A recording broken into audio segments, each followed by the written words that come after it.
From the Ticats Audio Network, this is Ticats Today with Louie Butko. Yes, it is Ticats Today for a Wednesday, February the 8th, 2023. I believe there is an unwritten rule that you're not allowed to wish people a Happy New Year this late in the year. But this is my first show of 2023, so I have to do it. Happy New Year. And maybe a more appropriate sense would be tomorrow, or next week, February 14th, when free agency opens, and then it's actually a new year in the CFL calendar. But thanks for joining us here today on the Ticats Audio Networks. Louie Butko here with you. It's been a while. Not going to lie, missed doing this show, but there wasn't much going on. Well, there was that big Bo Levi Mitchell signing, and our guy RJ with the great coverage of that. Courtney Stephen, if you haven't already, go check it out here on the Ticats Audio Network.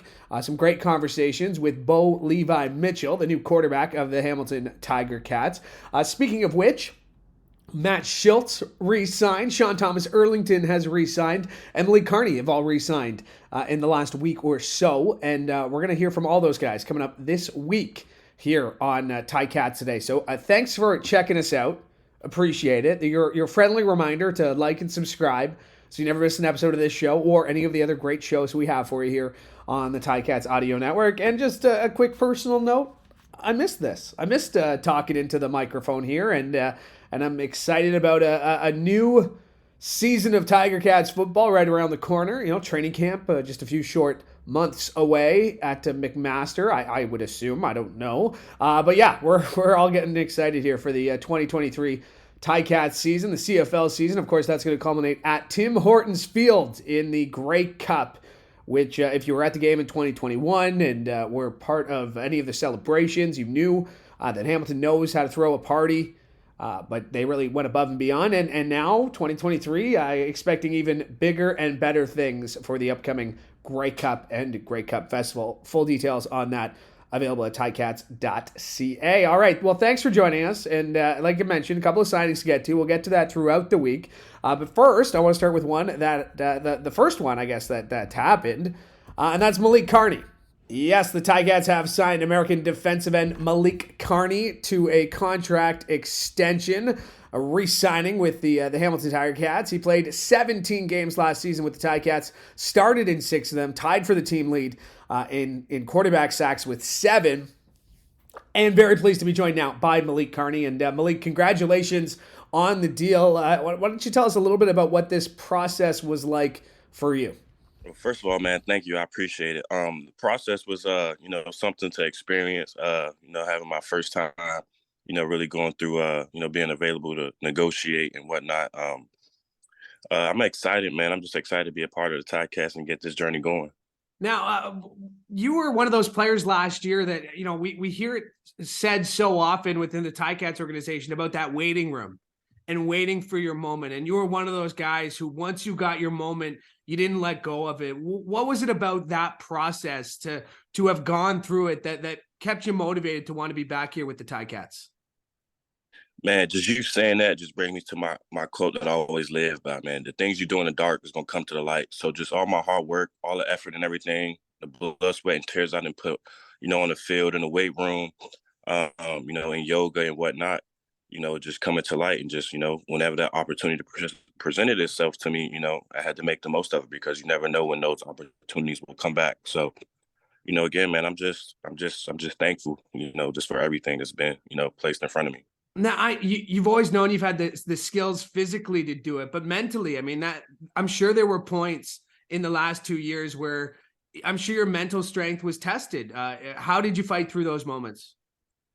Oh yeah, in a tough game like this, your mental is always going to be, tested. And just with that being said, it's really, just holding everything together and just waiting on your opportunity, and just not folding, just stepping up to the plate when your number is called. And I feel like that's what I did, and I'm still working to prove myself.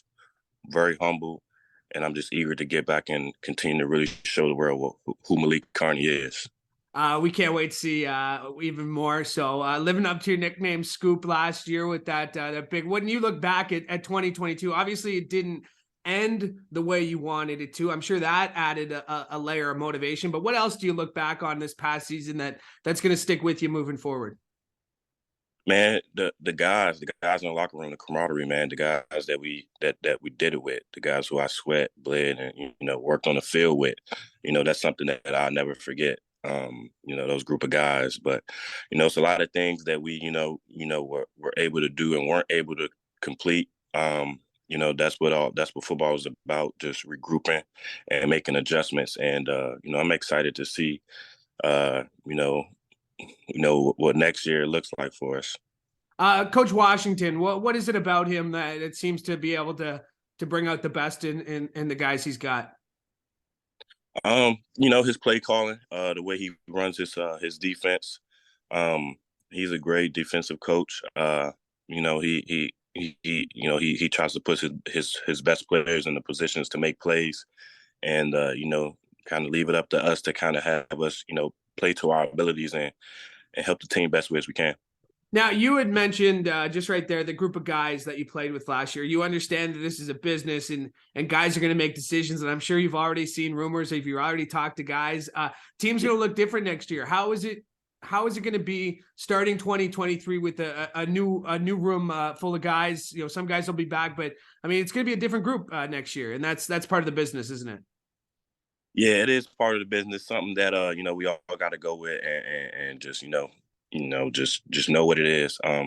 Obviously, I would love to have those same guys back, but like you said, that's the part of the business in football, and that's why you have experiences, guys who are experienced, and you're gonna have young guys, and it's just all about just coming together, communicating, and making sure everybody know what they're doing, so we can play fast and physical and get the job done. What's your motivation going into this new season? My motivation is I feel like I have improved myself this year. I got a lot of buzz, but I still feel like I'm overlooked. I feel like, and I say this humbly, I feel like I'm one of the better DNs in the league. And again, that's just going to come, with me proving myself on the field, which I know I will. Like I say, I'm a shock the world, but not myself. What's your favorite thing about sacking a quarterback? The energy. Once you get the sack, your team is cheering, the fans is engaged, and it changed the momentum of a game. It really do. So I feel like the defense really, can really change the outcome of a game as well as offense. But defense, that's where you win championships. And just, I mean, to that point, you mentioned the crowd. I went back and I watched obviously some of your highlights from last year, and that scoop and score, man, that sticks out. Scoring a touchdown at Tim Hortons Field. How many times have you relived that moment in your head since then? It was a while ago, but I'm sure it still feels like it was yesterday. Nah, yeah, that was a huge moment. I was, how the ball just popped out and just landed right in my hands. That was something that a guy always dreamt of. But really, what I thought of was, if you go back into my college days, my senior year, had a similar play just like that, but I stripped the ball, scooped it, and I scored down at the University of North Carolina. And it was on the same side field and everything. So that's kind of replayed in my head, and it was just like, wow, I got 2 touchdowns in my career. Did I see you peek up at the video board when you were running, or did you look at yourself on the big cam at all, or what? I don't know. I might have, just to see if anybody was behind me. You gotta make sure the ghost is clear when you holding that ball, man. So yeah, you might have. That's awesome, buddy.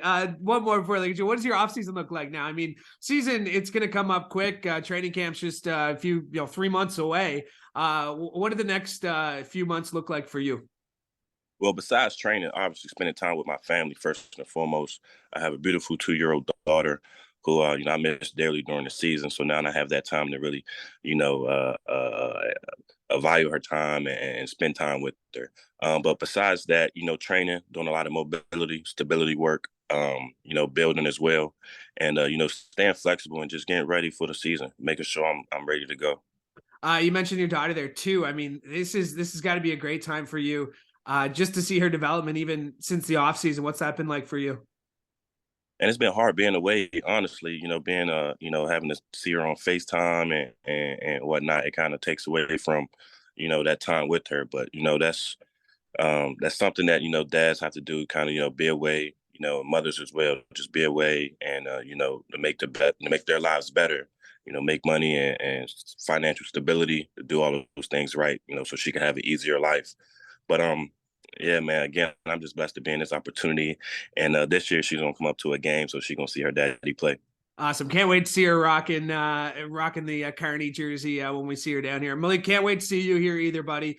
Thanks for doing this once again. Congrats on the deal, man, and enjoy the rest of the offseason.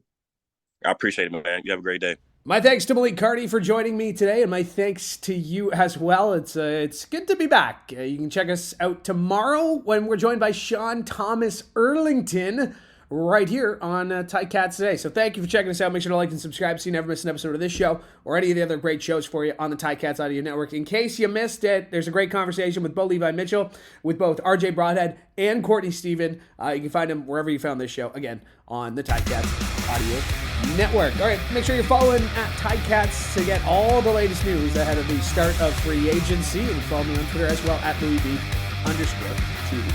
From all of us here at the Ticats Audio Network, thanks for checking us out. We'll be back tomorrow, Thursday. Check us out then, here on the Ticats Audio Network.